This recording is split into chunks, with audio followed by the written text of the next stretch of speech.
Okay, so we're in 2:30. So at the end of this week, your chapter 12 expert TAs do. You will have a quiz over the weekend over chapter 12. And your slides for the Explain Something project I do, which are going to keep your names off of for the peer review. You're going to include all of the sections, and you're going to turn in on time so you can participate in the peer review. Any questions about any of that? Yes. On the rubric, there's like things as like fillers and keywords and quote. Ah, I'm so glad you brought that up. You are not required to have any quotes or citations or anything of that nature. However, if you do want to cite a source or use a quote, what I'm trying to do is avoid people just copying and pasting large chunks of text into their presentations. So you get 20 words. Does that make sense? Okay. Any other questions?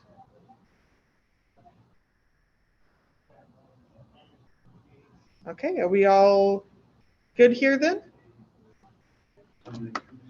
Take your time. Abstract is going to go over everything on this topic in a brief overall introduction, is like explaining the actual subject and your example principles like the equations and actual thing, and the example is just going over your example how it relates to actual. Yeah, so think of the abstract as this is what I'm going to tell you today, so people know what they're about to hear.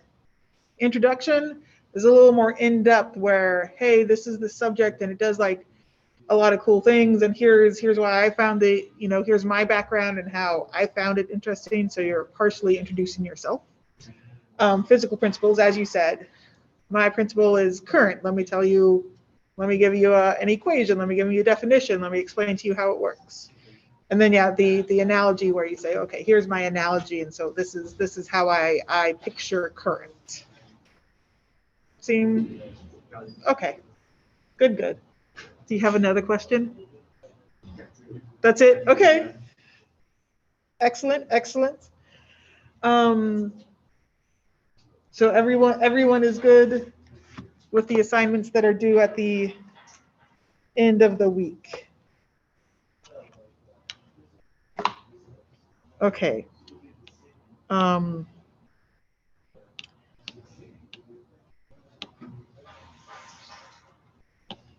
So I want to start with kind of hopefully where we left off last. Oh, wait. I was supposed to do number 13, right? 18. Okay, let's do that first. So number 18. That's the one with the compass in Earth. Okay. Sorry, I had the wrong chapter open.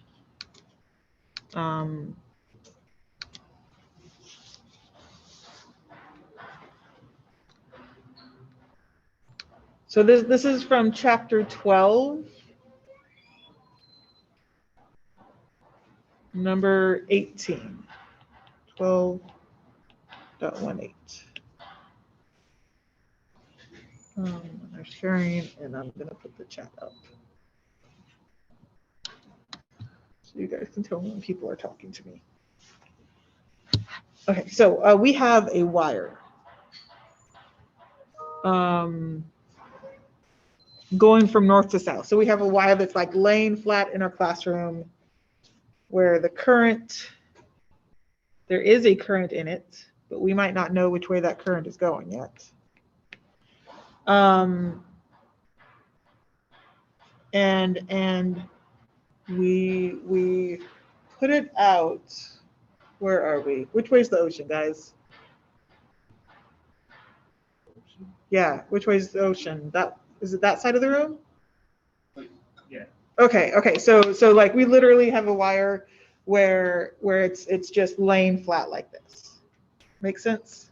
And so that's what we have here, where this is north south, east, and west. Okay, and then we put a compass on top of it, where we find, for some reason, this compass doesn't point to north. It points that way. And so we surmise that there is a current in this wire that is messing up the magnetic field that our compass is seeing. Does that make sense? Just because my picture might not be perfect, if my wire is laying like this, my compass is on top of my wire, like so. Now, we are told that the current at least has a magnitude of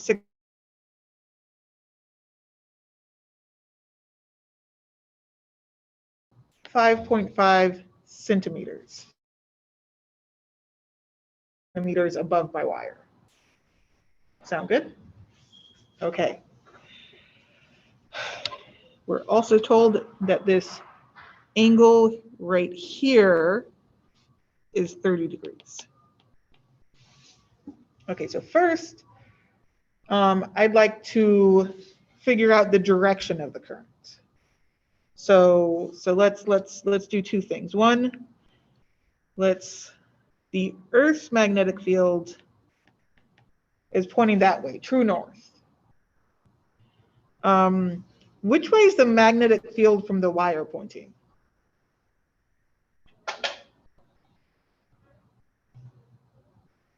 So if this way is true north and my compass needle is pointing a little off, which way would the wire's magnetic field have to point? I like to see someone pointing this way. Okay, so we're saying that this wire has a magnetic field pointing this way. And given that, which way will the current in the wire be going? Will it be going north or south?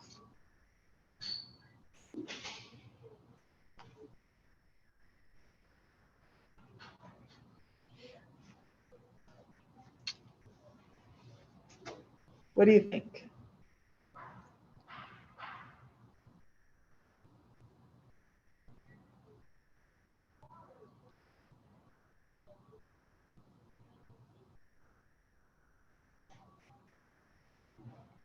I like north. I like north. So if you picture this wire like this, actually, let me just do it. We have our wire like this. We know on this side, the magnetic field has to be pointing that way. And so if we curl our fingers around, so here's my wire, my fingers need to be pointing this way. I have to curl like this, right? So that means my thumb needs to be pointed up.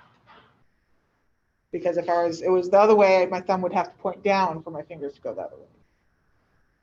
Okay, so my current is going north. All right. Then, so we have a good idea. What we want to find out is the magnetic field from the wire. So we have the direction of the magnetic field. Now we're really just looking for the magnitude of the magnetic field. And so we look at our equations and we say, clearly, this is a long straight wire, because that is what I've drawn. And the magnetic field equation for a long straight wire, mu naught I over 2 pi r. And so mu naught, that's a constant, I is given, and r would be the distance between the wire and the compass. Okay. Plugging in all of those things, says the meter amps.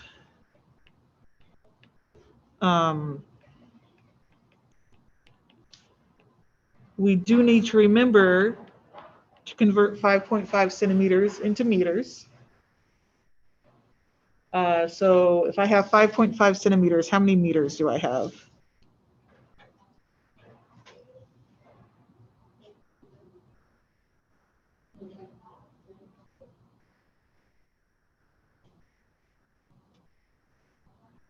You move it 2 decimal points, right? So you have 0.055. Okay, okay, good, good. No, you got it, you got it. And hopefully you end up with 24 times 10 to the negative 6 Tesla. And a kind of a tricky thing with this problem is it asks for the magnetic field in micro Tesla, where a micro is 10 to the negative 6.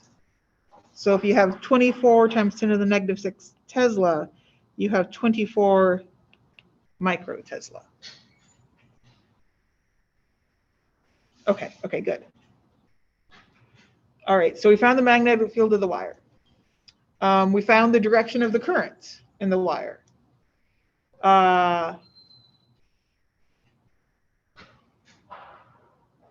Now what we want to do is we want to find the magnetic field of the Earth, which we probably could just Google, but let's actually figure this one out because it's going to come up in lab. It'll be really nice. So you guys have correctly told me, so there's the magnetic field of the Earth. There's the magnetic field of the wire. Let's draw a triangle. So I have the wire, the Earth. Actually, this should be a little bit longer, sorry. The Earth, and there's the total, where this angle, nope, not that angle.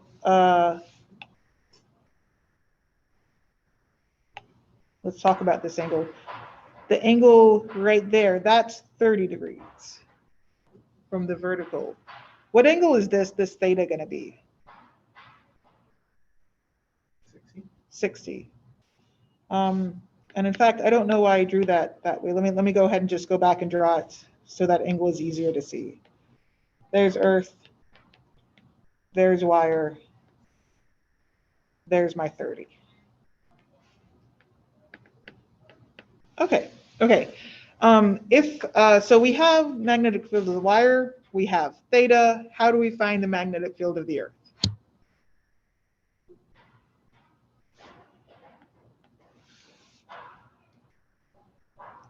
What do you guys think? It's a 3069 triangle. Ooh. I don't remember the. Okay, no, we can do that. We got 1, 2, and the square root of 3. Yeah. So BW over BE equals 1 over root 3. So the magnetic field of the Earth is the square root of 3 times the magnetic field of the wire. Very old school, I like that. And then we're just going to throw in whatever we found for the magnetic field of the wire. 24 microtesla.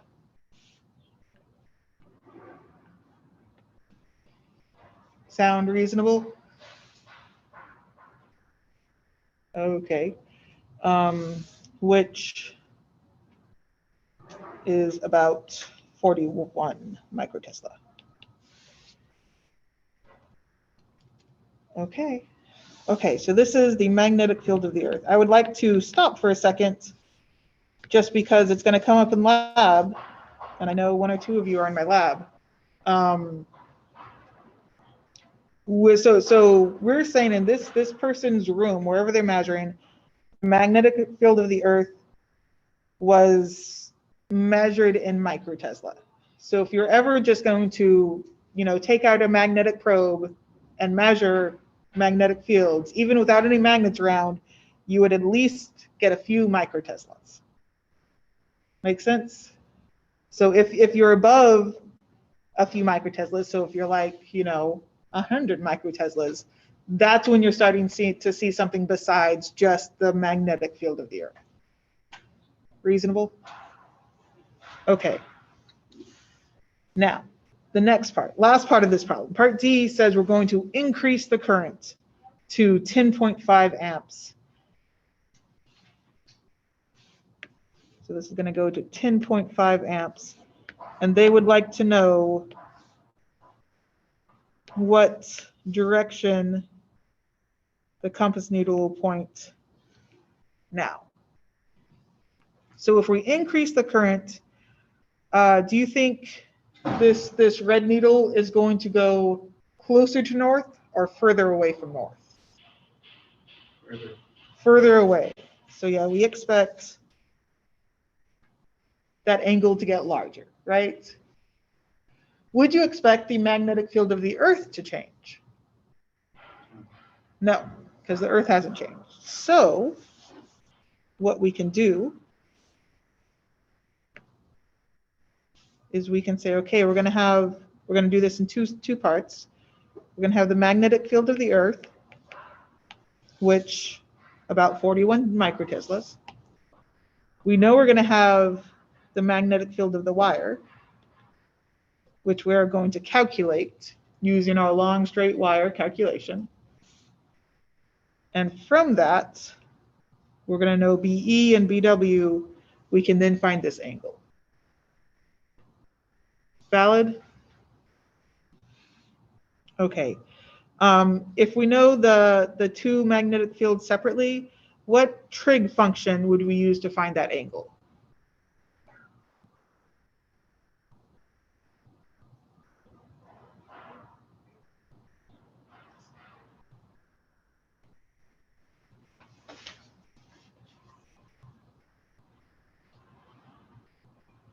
You have the choice of sine, cosine, or tangent. Which one should we choose? Tangent, because we know the opposite and the adjacent, but we don't know the hypotenuse, right? So the tangent of theta will be the opposite over the adjacent. Or in other words, theta will be the inverse tangent of these two things. Where the magnetic field of the wire, you're just going to plug in this equation.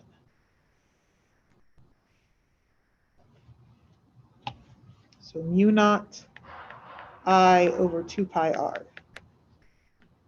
And the magnetic field of Earth, you're just going to plug in 41.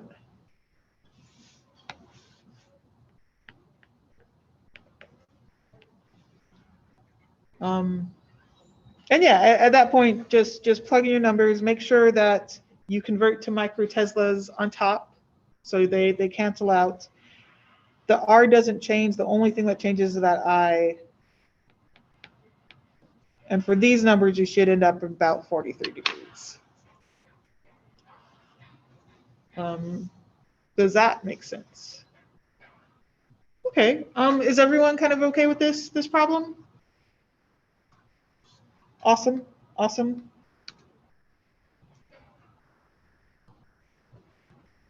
And that was chapter 12. So everyone okay with chapter 12? Oh, shoot. I'm going to have to run down to my office in the middle of class, but not yet. Because we were talking about chapter 13, right? And so let's go back over what we were talking about. And then let's jump into this and see how far I get before I have to run downstairs. If you guys remember, we were talking about Faraday's law,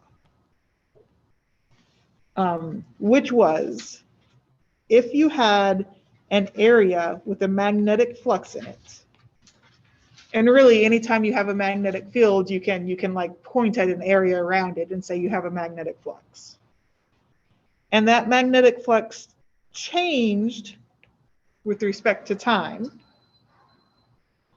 then that would generate a voltage in the opposite direction such that the voltage would try to stop the change. The voltage would try to stop the change.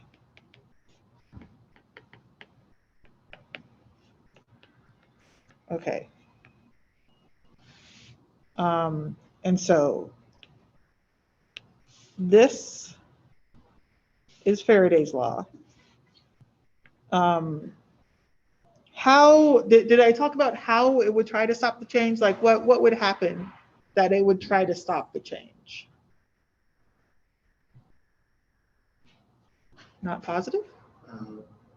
If possible, materials involved loadings that there's a voltage to create current.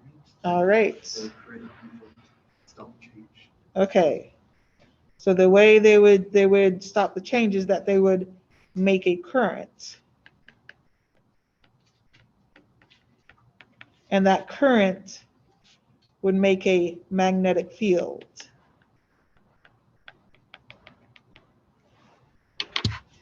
And so whatever change in the magnetic flux occurred, this current would hopefully make a magnetic field to stop that change, to go back to the previous state.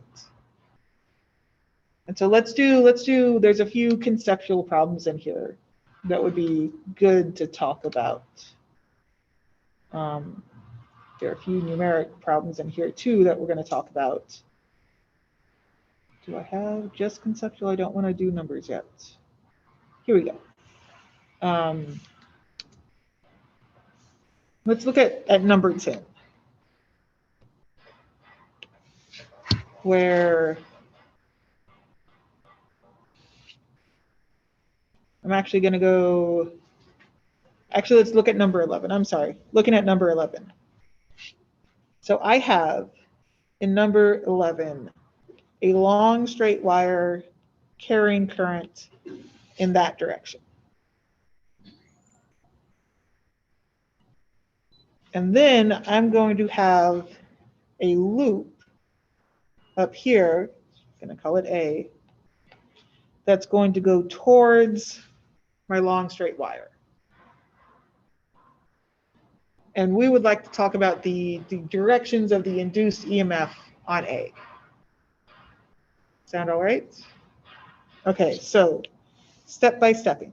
First off, this current is the one that's creating the magnetic fields, right? So around the region where this loop is, this A is, what direction is the magnetic field?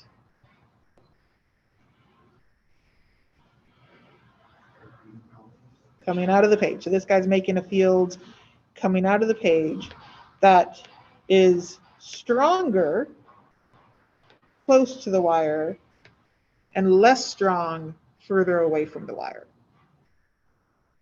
Make sense? Okay. Now, so there's this B field. So there's going to be this flux, which is this magnetic field from the wire times the area of that loop.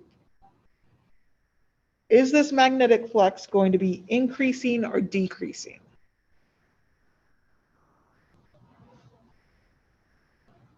As it gets closer to the wire, is it going to see more magnetic field or less magnetic field? Increasing, right? Because the area is going to stay the same, but my magnetic field is going to get bigger, so my flux is going to get bigger. Okay. So if it sees this increasing magnetic field, it's going to want to oppose that change, so it's going to want to make a magnetic field going into the page. Make sense? So it's going to want to make a magnetic field like that. Now, which way should it try to orient the EMF to make that happen? And what I'm asking is, if it makes an EMF, like a battery, would it want the positive side on the top like that? Or would it want the positive side on the bottom like that? What do you think?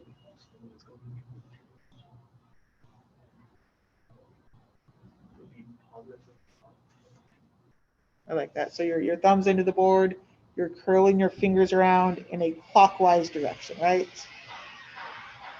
Okay, so we expect this, where if current can be generated, it'll be generated like that. Okay, now I was slightly deceptive here because this EMF is just the battery part of this. This will exist whether we're talking about a metal coil like this, or if we're talking about a plastic coil like this. So both of these, if you bring them closer, will have a voltage across them. However, this plastic one, you're not going to send a current through there, right? So there's not going to be a current, which means there's not going to be a magnetic field. Is that okay? And the point I'm trying to make is that Faraday's law is going to happen no matter what. You're always going to get that voltage. However, Lenz's law, where it tries to make a current to oppose the change, will only happen if the situation allows it.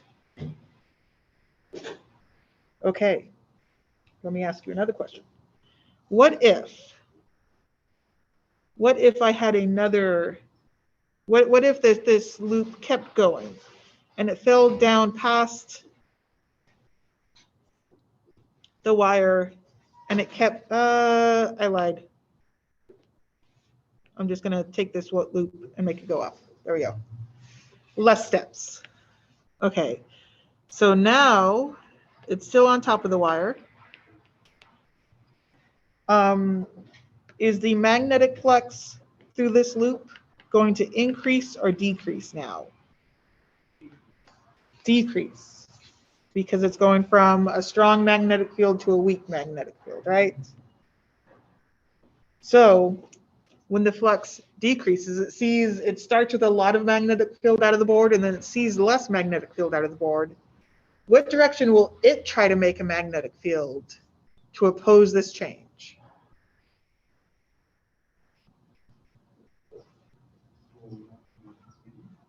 Say again? So it's creating a field and lots of I'm thinking. Okay, no. So basically what I'm trying to say is that it wants to stop the change. So if it's falling down and it sees less field and then more, it says I want to go back to having less field. So it'll put a field in the opposite direction as what it sees. But if it starts low and goes high, it saw a big field and then it saw a smaller field and it says, okay, I want to get back to that big field. So it's going to try to make a field in the same direction as at the external field. And when it tries to do that, it'll again do that by making an EMF. And will the positive side of that EMF be on top or on bottom?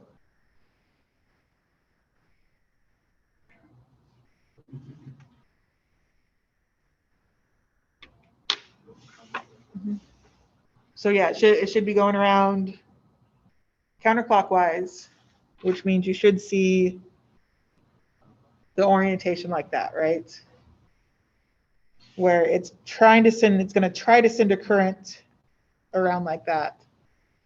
But whether it's possible or not will depend on the type of material involved. Okay, I want to do one more of these just to have it. What if I had a loop on the bottom and it was going down? So first off, if I'm looking at my wire, my long straight wire, what direction is the magnetic field due to the wire at that area? Into the page. Opposite as what's on top, right? Okay. Is the magnetic flux increasing or decreasing in magnitude?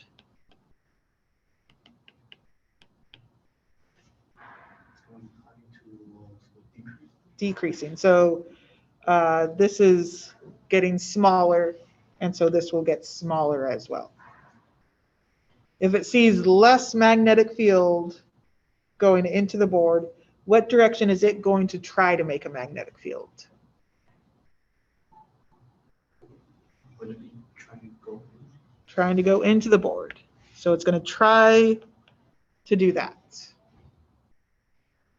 And to try to do that, is it going to try to send current around clockwise or counterclockwise?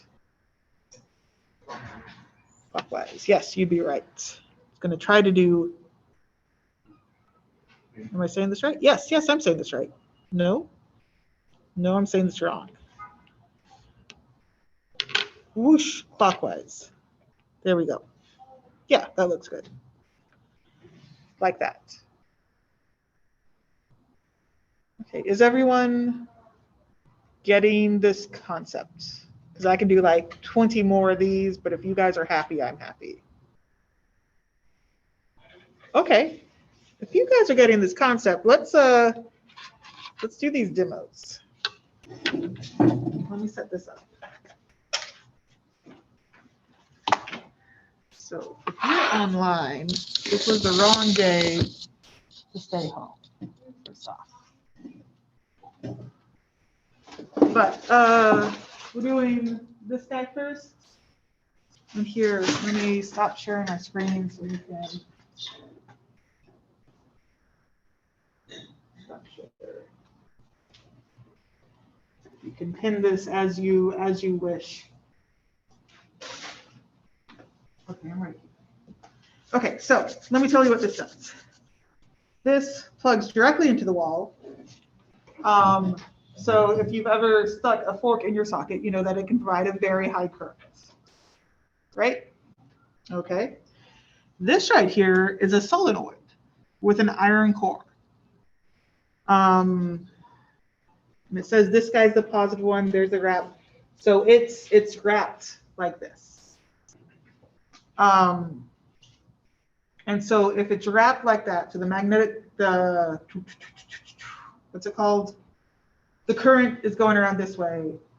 Is my magnetic field going up or down through this core? Down, okay. So the thing is, when I turn this on, all of a sudden, a really strong magnetic field will appear down.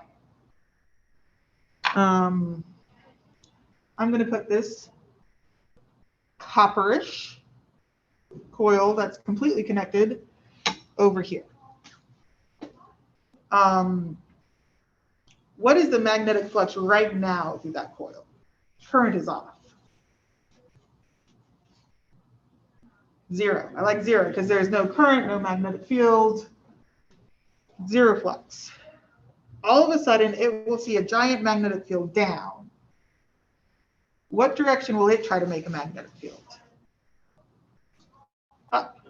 Try to make a magnetic field up by creating a current that goes in the opposite direction, right? So if the solenoid's going that way, this guy will create a current going the opposite direction. If you have two wires carrying a current right next to each other that are in opposite directions, do they attract or repel? This one will not. I shouldn't get any sparks here. But we did the thing where we had the two wires, right? And they either came together or fell or pushed apart, right? And you might not remember, but if they're in the same direction, their magnetic fields lined up and they came together. And if they're opposite directions, the magnetic fields are opposite and they pushed apart. Okay. You can also think about this as my solenoid is going to be a magnet with its north side here. My coil is going to be a magnet with its north side down. You're going to all of a sudden have these two norths. They're not going to like each other. Okay. And it worked. That was too fast. I can do it a lot because electricity isn't that expensive yet. Okay. Yeah, so I hit the switch and it does that. Let me show you some more stuff here. Where if I keep it from jumping, it hits an equilibrium, right? Okay, let's not do that too much. Also wanted to see, so let me see these. Okay, there we go. I think this is aluminum. Feels pretty light. I have copper and I have aluminum. Which one do you think is a better conductor? Yeah, copper. That's why we have wires made out of copper, right? You notice this one jumped a lot higher than this one.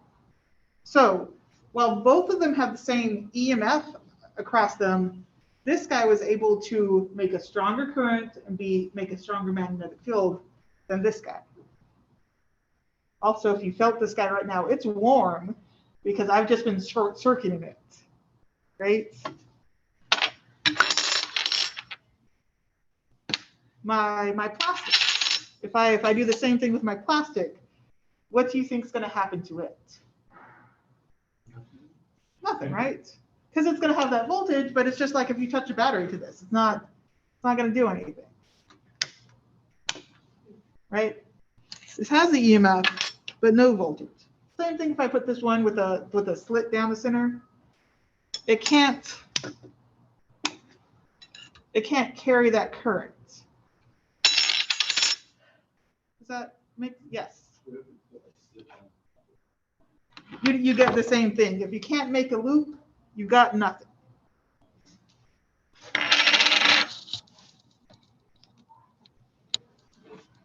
I think they're fine because they still should.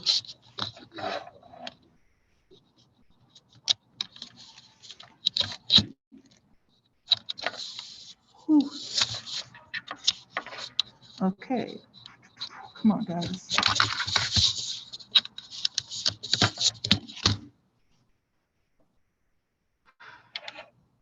They should be good. Okay, sweet. Okay, everyone kind of happy with that? Let me do one or two things, and then I want to talk about both that and this. But I need to get this started. This is liquid nitrogen. Do you guys remember what temperature liquid nitrogen usually sits at?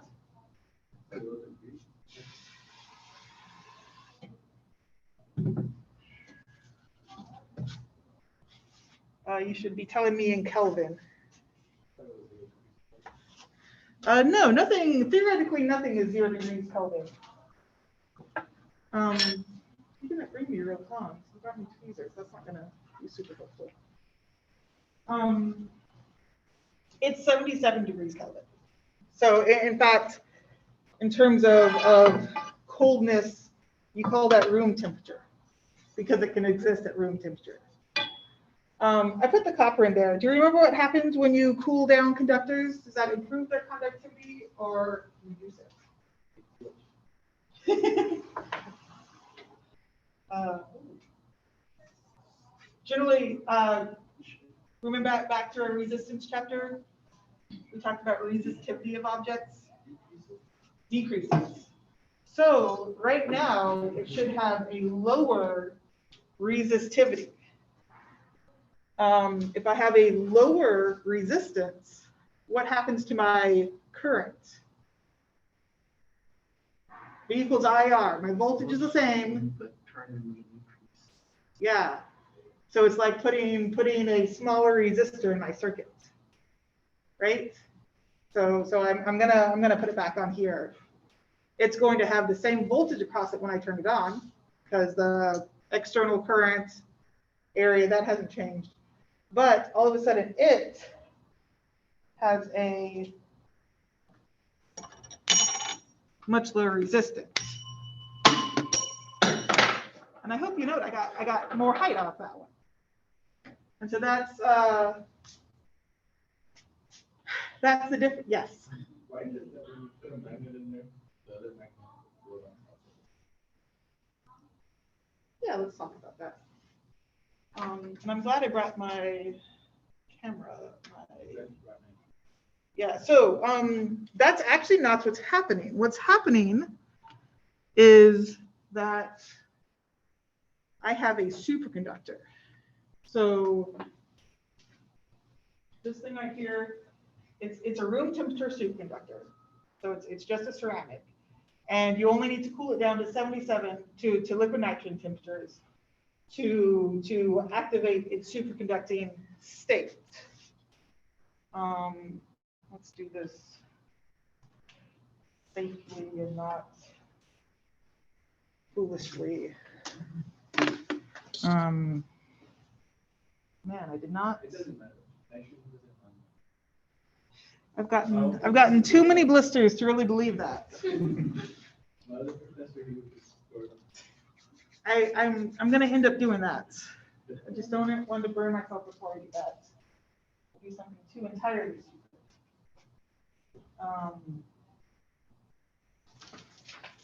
It's gonna happen. I should have worn better shoes. Okay, so I'm cooling it down, and I have some very small magnets over here because it's not that great of a superconductor. Kind of hoping that I can get a close enough look because it's not visually obvious when you do this. It's a really small setup.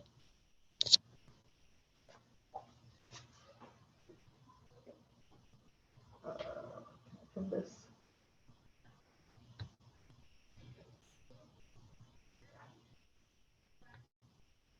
There we go. Okay, where'd my tiny little magnets go? There they are. Okay, so superconductors. Very small.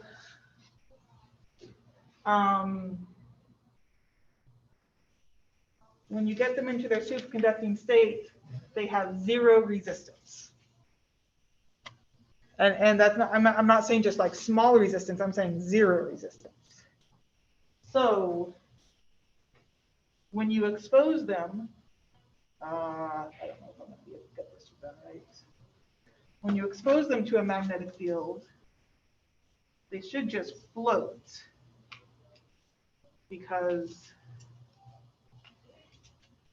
they have infinite capability. Nope, I'm not going to be able to.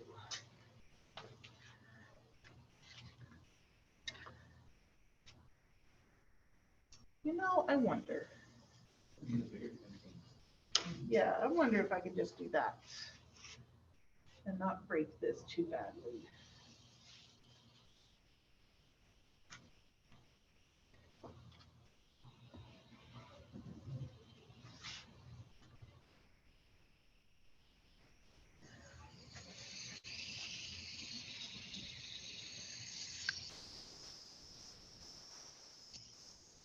Can I?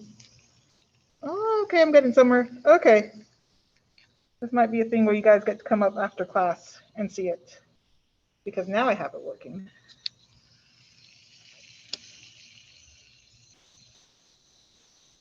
Can you see that it's floating? Excellent, excellent. Can you see that it's kind of pinned even? Because the thing with type 2 superconductors, they do this thing where if they have a magnetic field, they create their opposing magnetic field, but they create it so it's pinned. They don't want it to move around and change. They just hold it there. And that's where you occasionally see kind of cool things where you can put a superconductor, like a magnet under the superconductor, and it'll pin it. It'll hold it up even though it's underneath. Sound okay? All right. Yeah, that's about as good as I'm gonna get there. And if you guys want to see that after class, that's totally cool. We can do that after class as well. Okay. Everyone kind of happy with this rejection of magnetic fields? All right. There's two more things I want you guys to see, which are kind of along the same vein. Just because I have the cool toys. This is a really strong magnet. And so when I swing this down, I hope you notice it pretty much just stops. And you probably, like, there used to be little go buggies that have magnetic braking. Is magnetic braking still a thing? No? Okay. If you ever hear about it, this is what magnetic braking is. You set up a situation where where this sees this field change really quickly, it creates an opposite current, and not only does it try to push away, it stops itself. If I flip this upside down, do you think I get the same response? Hopefully no. Because yeah, those slits are keeping currents from going in circles. Which, by the way, we call those eddy currents. So if you're one of the people who chose eddy currents as your project, that's a good example of eddy currents. Okay, and the last one, just because I really like it. So I have a metal pipe. I have two identical capsules. Tell me which one is the magnet.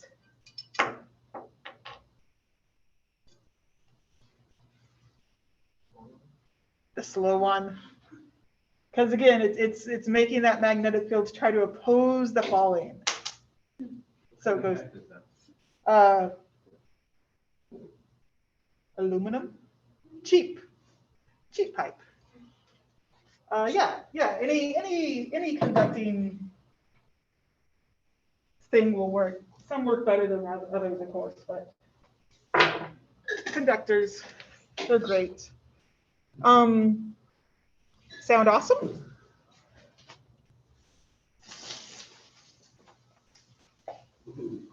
I know, right? You just have to.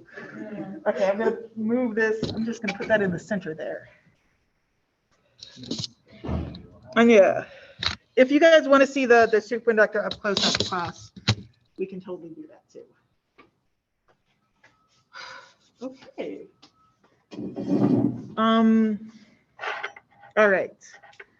So Faraday's law always produces an EMF to oppose change. Lenz's law, that EMF can't always do anything about the change. Sounds okay. Okay, how do I unpin this, guys? Okay. Clearly labeled. Okay, I'm here, here.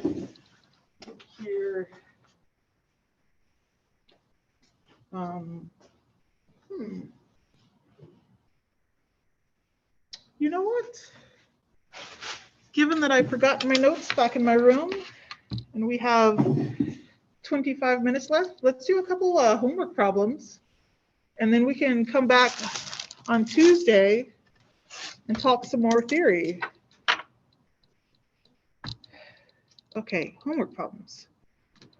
There are a lot of good homework problems up here by the top. Okay. This one I like. Okay. Number 6. Number 6.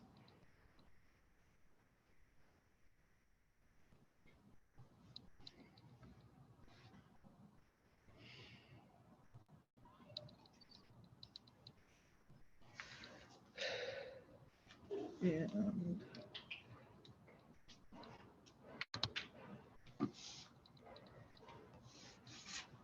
so number 6, we have a magnetic field into the board.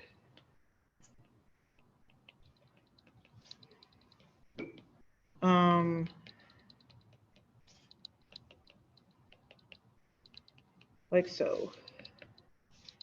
We have a loop of wire, rectangular, that is 5 centimeters on one side and 2 centimeters on the other. It has a resistance of 1.4 ohms. And this magnetic field is actually a time varying magnetic field where it decreases exponentially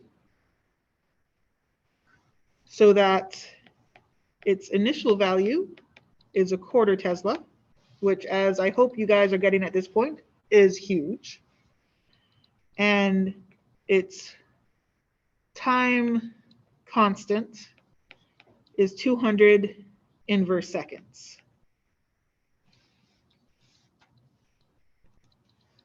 Sound okay? So we would like to find the current in this loop at t equals 0 milliseconds. So we want the current at t, not 0 milliseconds, 1 millisecond.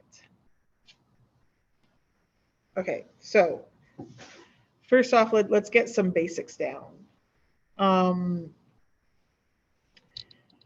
The external magnetic field, the blue magnetic field, is it increasing or decreasing?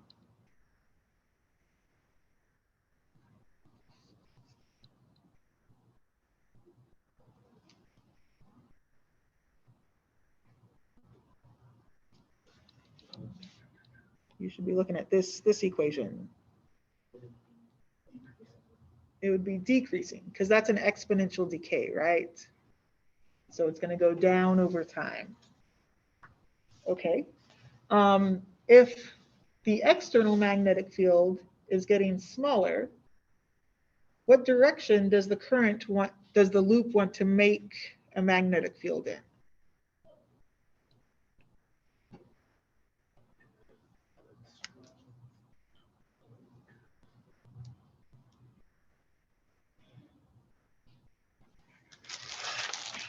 So it sees this magnetic field into the page, and then it sees less and less magnetic field into the page. Yeah, it wants more into the page. Does that make sense? So it wants to do this. To be able to do that, which way should it make a current? Should it make the current clockwise or counterclockwise? Clockwise. I like clockwise. Pointing your thumb into the center of that loop. Sound good? Okay, so hopefully we kind of have a decent idea of where that's coming from. Now let's go ahead and try to figure out how we're going to get there. Where? We are going to start, since we want to find a current, we have a resistance. Let's start with Ohm's law. V equals IR. Okay. Since we want to find current, let's go ahead and say, well, current is going to be volts over resistance. We know the resistance, but we don't know the voltage yet. So we don't know the EMF. And that's where we're going to start with Faraday's law. Valid?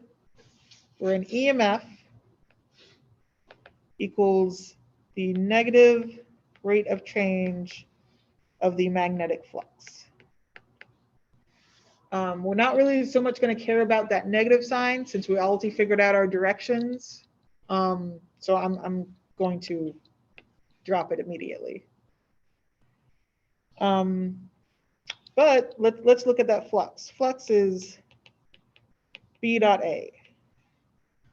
Now, first off, do I need to do an integral? Do I need to do like an integral of B dot dA where the flux in one corner might be different than the flux in the other corner? No, I like that. Because while the magnetic field varies with respect to time, it does not vary with respect to space. So over time, I expect the entire flux to go up or down, but I wouldn't expect the flux on the right to be different than the flux on the left. Left, right, I don't know. Okay, excellent. So we can stick with B dot A. For B, we'll just plug in our equation. B naught e to the negative alpha t. What should I plug in for A?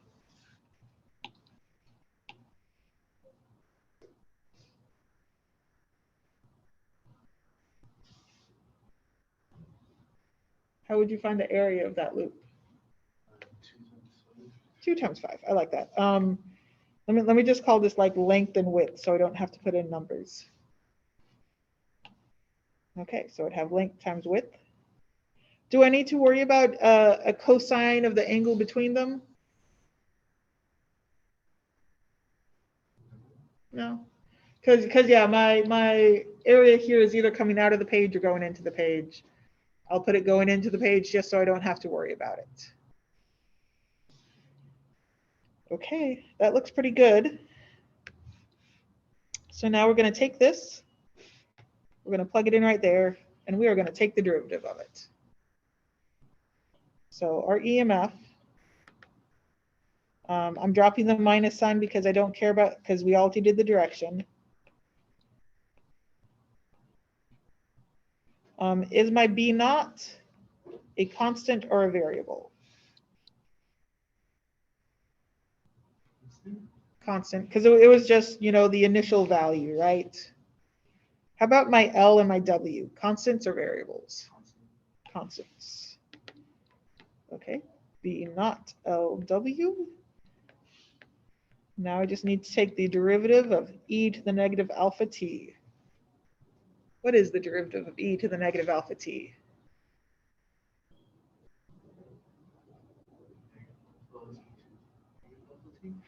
Well, I like it. So the derivative of an exponential is just the exponential back. And then you also have to take the derivative of the inside, the negative alpha t. That just gives you negative alpha. Of course, we're going to drop that minus sign because once again, I don't care about the minus signs. I'm just looking for a magnitude. So I have B naught L W alpha e to the negative alpha t. That is my EMF. And so now I can take this guy and I can plug it in for my voltage up there. So working forwards, my changing magnetic field created a changing magnetic flux. Once I found that changing magnetic flux, we knew what sort of voltage was applied across this coil. Once we know what sort of voltage is applied across the coil, we know the resistance, we can find the current. Okay, putting it all together then. I equaling V over R equals B naught L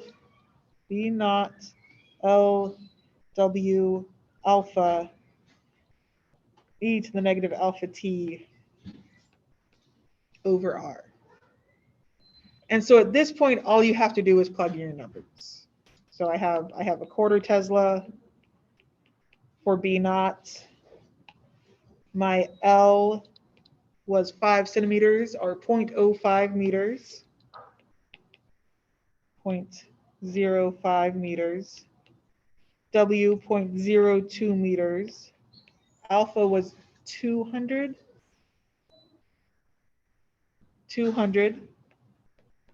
inverse seconds. And then I have e to the negative alpha, so e to the negative 200. And we wanted this at 1 millisecond. How many seconds is 1 millisecond?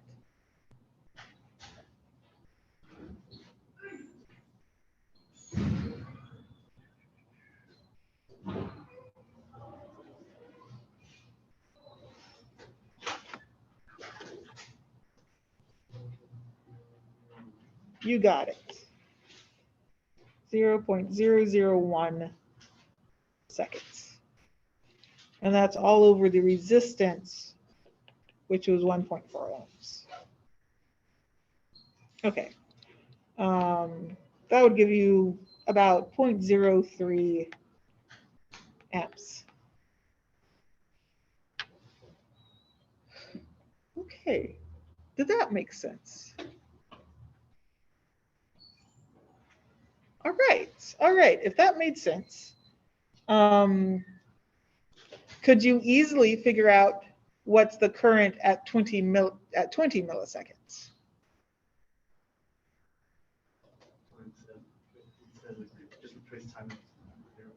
Yeah, so yeah, part B, they just ask for the current at 20 milliseconds. Instead of 0.001 second, you say 0.02 seconds.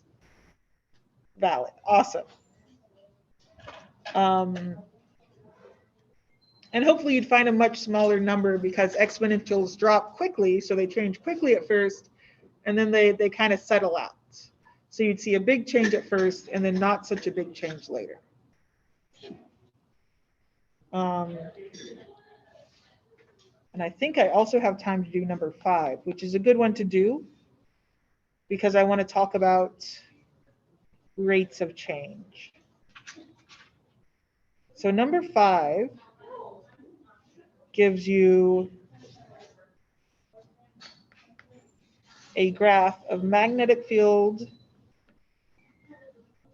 versus time, measured through a loop of wire. So there's some loop of wire here with a radius of 7 centimeters that they're measuring the magnetic field through. And they measure it so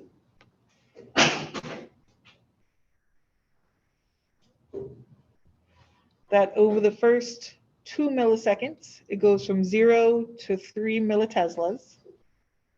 Then at about 5, then at 2 to 5 milliseconds, it just stays at 3 millitesla. And then in the next millisecond, it drops back down to 0. Okay, and we are going to find the EMF. Okay, we're just going to find the EMF here. Excellent, that's what I like. But before we do that, so EMF, negative ddt of the flux. Just looking at the magnitudes. Okay, yeah, so we're just going to be looking at the magnitudes. Where would we expect to see the largest EMF?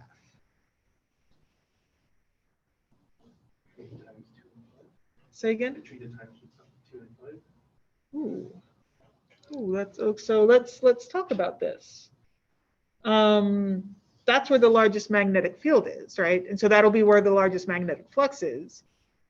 But is that what this equation is looking for? No, right? It's looking for the biggest change. So where does the magnetic flux change the most quickly? Between 5 and 6, right? And this is actually a really, really good point. I'm so glad you brought this up because I was going to try to shoehorn it in somewhere. Between what would the EMF between 2 and 5 milliseconds be?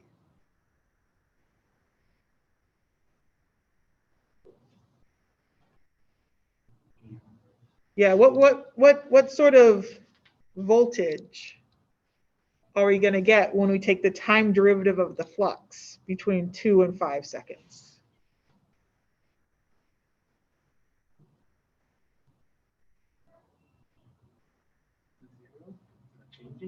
Yeah, here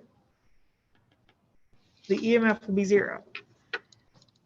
Okay, so and I want you guys to really kind of think about this, because what we're saying here is Faraday's law doesn't say I don't want magnetic fields.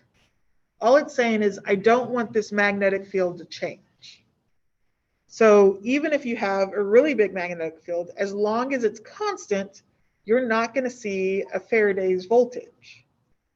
And I'm hoping that you see that that's actually really good, because you're going to violate conservation of energy without that.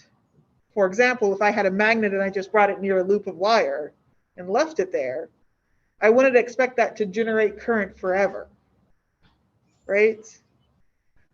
I would have to bring it away and bring it closer and bring it away and bring it closer, therefore doing some energy to get out some other type of energy. So whenever you're seeing this, you're looking at the rate of change of this magnetic flux, not just there is magnetic flux. Okay, everyone looks pretty happy with that. Given that, let's actually solve one of these things. If we want to find, so let's find the EMF at 1 millisecond. Where in the graph are we at 1 millisecond?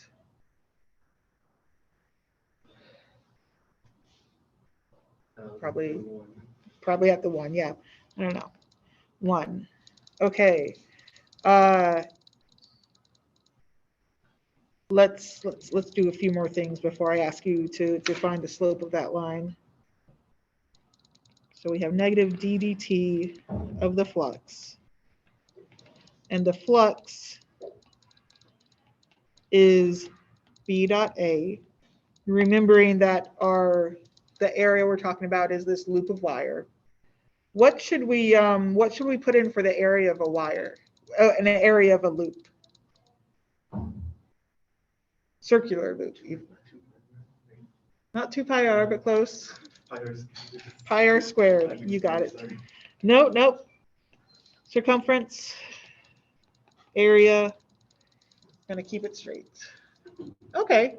Do we expect pi to change with respect to time? Do we expect the radius of this loop to change? Okay, so we're really saying pi r squared d dt of b. Okay, and since I haven't given you an equation for b, we're going to look at this graph, and between 0 and 2 milliseconds, we have a constant rate of change, right? So what is the slope of that line between 0 and 2 seconds?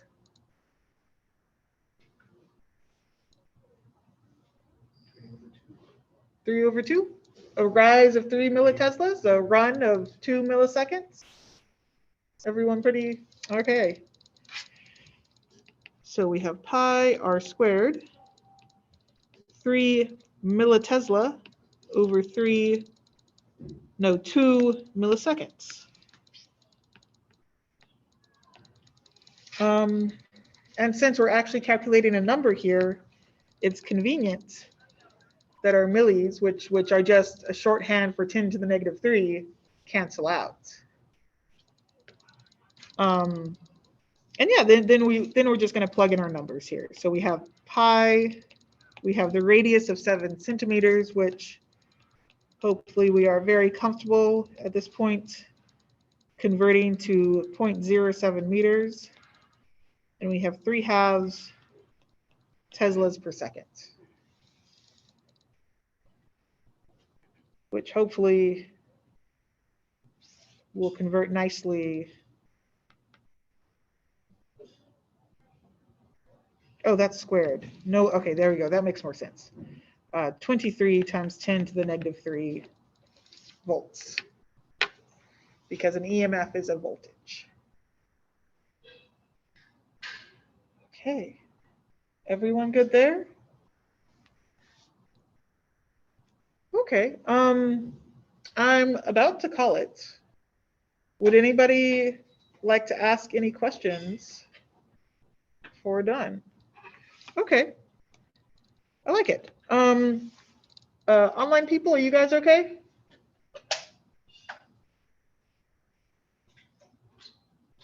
Man, I hope you're okay. Okay, well, email me if you're not. And I will see everyone on Tuesday. I'll see most of you. I'll see a couple of you guys in 15 minutes. Don't forget your slides. Have a nice weekend. Say again? Yes, your draft. Your explain something slides are due tomorrow. Yeah. You